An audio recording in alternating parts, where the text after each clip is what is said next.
भगवान ने जो तुम्हें कैपेसिटी दी है वो जवानी में जब तक जिंदा हो महीने में 2 दिन तीर्थ में गुजारो, ऐसा संकल्प कर लेना चाहिए कि 2 दिन तो तीर्थ करना ही है। अब पूछिए तीर्थ करने से होता क्या है? पूछिए पूछिए। मैं वैसा पंडित जी नहीं हूं जैसे आते हैं यहाँ, अभी यंग हूं, ब्लड में थोड़ा समझ रहे हैं ना, गर्मी है।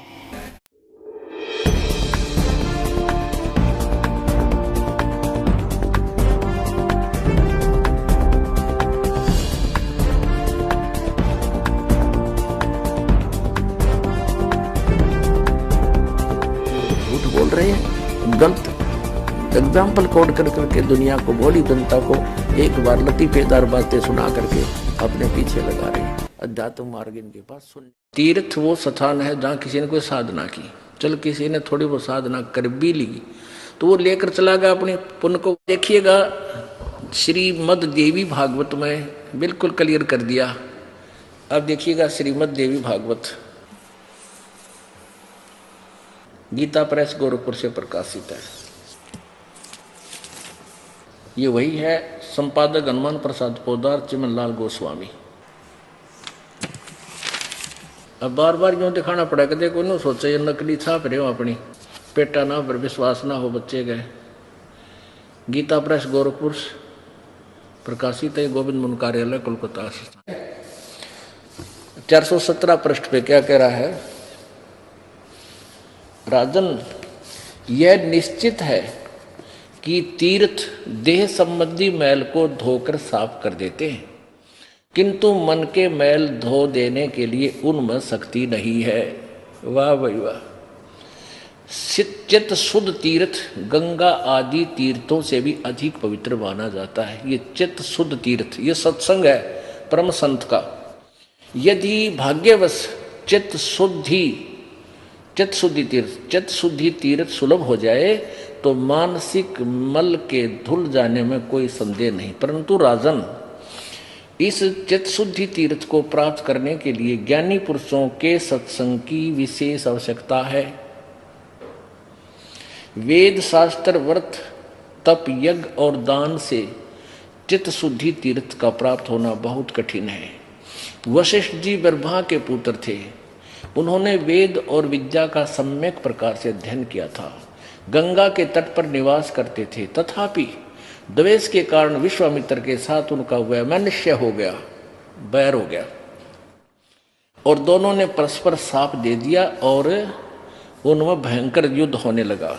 राजन, व्यास जी कहते हैं, व्यास जी बता रहे हैं, राजन, इस प्रकार वशिष्ठ और विश्वामित्र का परस्पर युद्ध छिड़ गया था, जिससे उन दोनों को ही महान कष्ट भोगना पड़ा। नरेंद्र, दानव मानव एवं देव योनि से संबंध रखने वाले कौन ऐसा व्यक्ति जगत में है, रखने वाला, देव योनि से संबंध रखने वाला ऐसा व्यक्ति कौन जगत में है जो अहंकार पर विजय प्राप्त करके निरंतर सुख से समय व्यतीत करता है। इससे सिद्ध हो रहा है कि श्रेष्ठ पुरुषों के लिए भी चित्त का शुद्ध होना बड़ा कठिन है। अतः सम्यक प्रकार से चित्त को शुद्ध कर लेना ही परम आवश्यक है। अन्यथा तीर्थ, सत्य, दान तथा धर्म के जितने साधन है वे सब के सब कोई विशेष प्रयोजन सिद्ध नहीं कर सकते। अब कितना क्लियर हो गया?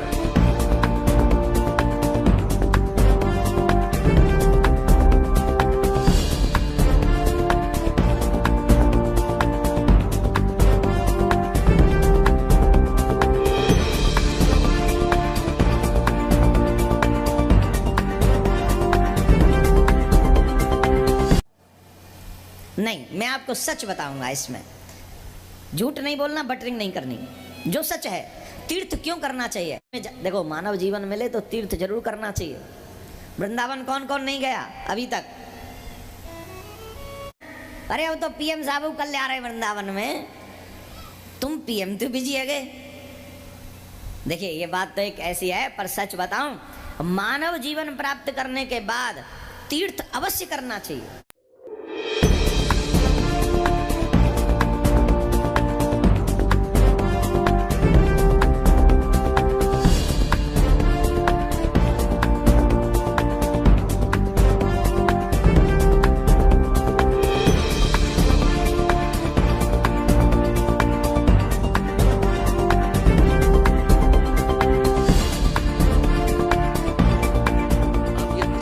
के बारे में।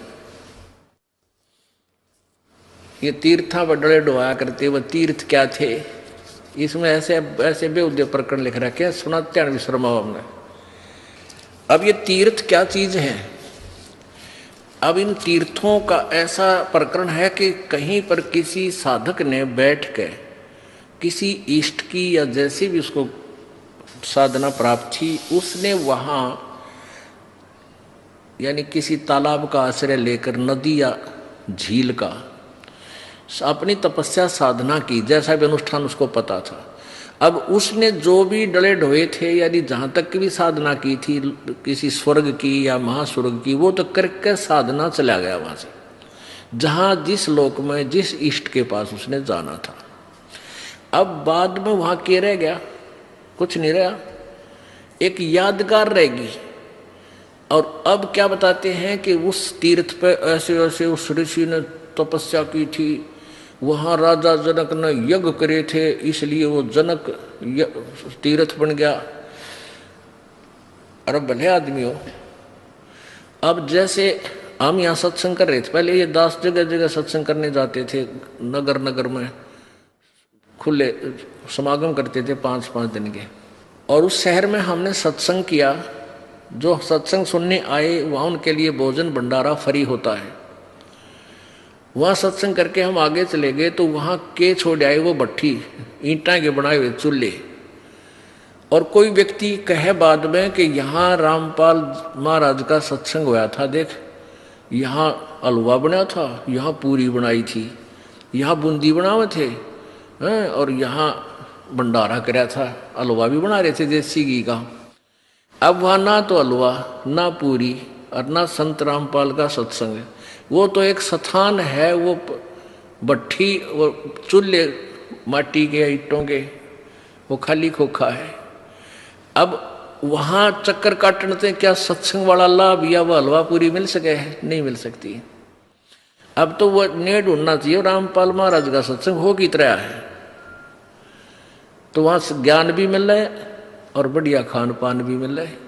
तो ये तीर्थ जो बना रखे थे, वहां लोग वहां चला जाओ तो उस पर ये लाभ।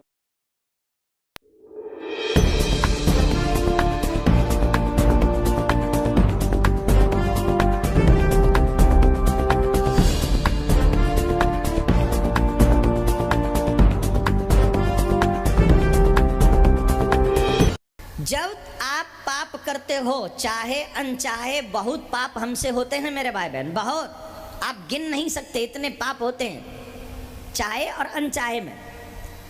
तो जब आप तीर्थ करने जाते हो तो जब तक के जो पाप होते हैं वो नष्ट हो जाते हैं उस तीर्थ में जाते ही। इसलिए हर महीने के पापों को महीने में तीर्थ में जाके खत्म कर लेना चाहिए। बजे अगर इकट्ठे हो गए भैया, कहते हैं ना बूंद बूंद से क्या बढ़ता है, जोर से बोलिए, क्या चाहते हो पाप का घड़ा भरे? नहीं चाहते हो ना, इसलिए पाप के घड़े को तो खाली रखो, तीर्थ में जाओ, तीर्थ में जाकर हर महीने तीर्थ करो और तीर्थ करके 1 महीने के पापों को तीर्थ में समाप्त कर दो। बोलो राधे राधे।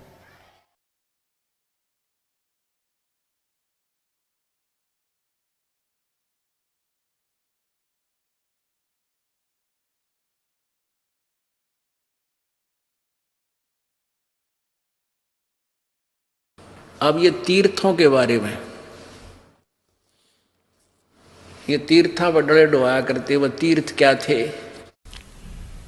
तीर्थ बाट चले जो प्राणी, सो तो जन्म जन्म उर्झाणी, जाय तीर्थ पर कर है दानम, आवत जात जीव मरे अरबानम। क्या बताते हैं, तीर्थ बाट चले जो प्राणी, तीर्थ की यात्रा के सफर में जो जाता है पुण्य भक्त, कहते हैं वो तो जन्म जन्म उलझानी, वो तो जन्म जन्म उलझ गया, इतने पाप इकट्ठे कर लिए उसने, इतने जीव मार दिए। जा तीर्थ पर कर है दानम, आवत जात जीव मरे अरबानम। तीर्थ पर जाकर दान करे हैं, आते जाते अरबों प्राणियों को मार डालते हो। पर भी लेन जाते है दुनिया, हमारा ज्ञान किने ना सुनिया। परमात्मा कहते हैं वहां पर भी लेन जहाँ है गंगा, उस पर तीर्थ पर जहाँ पर भी लगती है कुंभ के मेले में, और हमारा ज्ञान किने नहीं सुनिया। पुण्यात्माओं, परमात्मा के इस ज्ञान से परिचित होने के बाद हमारी ज्ञान वाली आँखें बढ़ जाएंगी। फिर हमारे को ये भोली आत्माएं जो आन उपासना करते हैं वो कति बालक दिखाई देंगे, जैसे बच्चे खिलौनों से खेला करते हैं, अपना जीवन व्यर्थ कर रहे होते हैं, ऐसा नजर आएंगे। हर पैड़ी हर द्वार हमेशा, ऐसा ज्ञान जो देत उपदेशा। जा गुरुआ की गर्दन मारम, जो जीव भरमावे आचार विचारम। कहते हैं जो इस प्रकार का ज्ञान देते हैं, हरिद्वार में जाओ और वहाँ ऐसे बेड़ा पार हो जाएगा, हर की पैड़ी पर नहा लो, गंगा केदारनाथ पर जाओ, गंगा में प्रयाग में, कहते इसे गुरु का तो जूते मारे, उसको बहुत पाप लगेगा। जा गुरुआ की गर्दन मारम, जो जीव भरमावे आचार विचारम। कहते जो जीव को इन उल्टे रास्ते पर लगाता है उसका तो गर्दन पर मारे जूत। अब परमात्मा कितनी गहरी बात बता रहे हैं कबीर जी गरीबदास जी के माध्यम से। पर भी लेन जाते है दुनिया, हमरा ज्ञान किने ना सुनिया। गोते गोते पड़ है भारम, गंगा जमुना गए केदारम। कहते जितने गोते मारोगे ना उन तीर्था में जाकर, गंगा में जाइए चाहे, और तो कहते गोते एक गोते में, जैसे डुबकी लगाने में, कहते हैं डुबकी में तुम्हारे ऊपर पाप का भार बनेगा। गोते गोते पड़ है भारम, गंगा जमुना गए केदारम। चाहे केदारनाथ पर जा लिए, चाहे गंगा जमुना में जाना, वहां तुम्हें दोष ही दोष लगेगा। लोहागर पोकर की आशा, अंतकोट जीव होत बिनासा। पाती तोड़ चढ़ावे अंधे, जिनके कदे ना कट्टे फंदे। और फिर पत्ते तोड़ तोड़ के भोग लगावे, फूल चढ़ावे, कहते इनके कदे भी फंदे ना कट्टे, कभी भी पाप नहीं कमाओ, जन्म मन से छुटकारा कभी नहीं हो सकता। गंगा काशी गया पिरागू, बहुर जाए द्वारा ले दागू। भूत जुनी जा छूटे है, पिंड दान करनते। गरीबदास जिंदा कहे भाई ना मिले भगवंत। इस तरीके से प्रभु प्राप्ति नहीं होगी। जगन्नाथ जो दर्शन जाई, काली प्रतिमा भवन कै माही। जगन्नाथ के दर्शन करने जाते हैं, कहते हैं काली प्रतिमा, काली काली ही मूर्ति दे रखी उस भगवान उस भवन के माही, उस मंदिर में। तो कहते हैं गोमती और गोदावरी में झावे हैं, कहते 68 तीर्थ का फल एक ही तीर्थ में बतावे हैं। नहीं पूजे जिन संत सुजाना, जाके मिथ्या सब स्नाना। जिन्होंने परम संत तत्वदर्शी संत की पूजा नहीं की, उनका ज्ञान ग्रहण नहीं किया, उनके सब साधनाएं व्यर्थ होती हैं। कोट यज्ञ असमेघ कराई, संत चरण रज नहीं तुलाही। कोट गु नित दान जो देही, एक पलक संतन पर भी लेही। कहते हैं करोड़ अश्वमेघ यज्ञ करे और परम संत की, कहते हैं संत चरण रज सम नाही तुलाही। संत के चरण की धूल के बराबर भी वो नहीं है, क्योंकि संत के चरण की धूल उनको मिलेगी, क्योंकि जो संत के पास आवेंगे फिर वो यथार्थ ज्ञान बतावेंगे और फिर आपका कल्याण हो जाएगा। तो संत परम संत के बिना, तत्वदर्शी संत के बिना ये सब तीर्थ और ये अश्वमेघ यज्ञ भी व्यर्थ है। घने दिनों से चढ़ा हुआ है। इस दास का उद्देश्य यही है कि आप दोनों की तुलना करें, सदग्रंथों की और साथ में इन ऋषि महर्षि और नकली गुरुओं के सिद्धांत की। तो यदि ये वेदों से नहीं मिलती है इनकी थ्योरी, इनका सिद्धांत, इनके विवेचन, इनका ज्ञान वचन, तो इनकी थ्योरी कभी भी ठीक नहीं है। इसको त्याग देना चाहिए, इनको एक तरफ डाल देना चाहिए, स्वीकार नहीं करना चाहिए। अब कई ये कहते हैं कि आपके महाराज जो है, आपके गुरुजी संतों की निंदा करते हैं और महर्षि दानंद बड़े अच्छे समाज सुधारक थे, उसके पीछे पड़े हुए हैं, उसकी निंदा करते हैं। नहीं, निंदा तो महापापी प्राणी क्या करता है, ऐसे पाप को रामपाल कभी नहीं करेगा कि निंदा करो। दास तो सत्य कहता है, सत्य निंदा नहीं होती, ये तो परोपकार का काम होता है। किसी किसी पर मेर परमात्मा करता जो सत्य कह सकता है। जीव की औकात नहीं है वो सत्य कह दे। परमात्मा अपनी समर्थता, अपनी शक्ति से और ये सत्य अपने समाज, भगत समाज तक पहुंचवाता है। अब जैसे सरकार ने एक बार नकली नोट पकड़े थे 500 के, वो डुप्लीकेट नोट थे। सरकार ने उनकी जनता को समझाने के लिए दोनों दिखाए थे, टीवी पर भी, समाचार पत्रों में भी छाप छाप करके बताए थे कि ओरिजिनल ऐसा होता है, डुप्लीकेट ऐसा होता है। तो क्या सरकार निंदा कर रही थी? नहीं, एक महापरोपकार करी थी। ना जाने वो ठग कितने लोगों को ठग ले जाते। तो ऐसे ये दास एक महापरोपकार कर रहा है कि सदग्रंथ रूपी ओरिजिनल नोट आपको दिखा रहा है साथ में, और इनका डुप्लीकेट लेख भी आपको दिखा रहा है कि ये गलत कह रहे हैं, हमारे वेद सत्य कह रहे। इतना सा दास का कर्तव्य है। इसने चाहे निंदा कहो, बुद्धिमान लोग इसको परोपकार कहेंगे। यदि ये ज्ञान गलत है तो हमें क्लियर करके बता दो। अगर ये रामपाल ज्ञान गलत बोल रहा है तो हमें बताओ, और नहीं तो फिर आप भी आओ।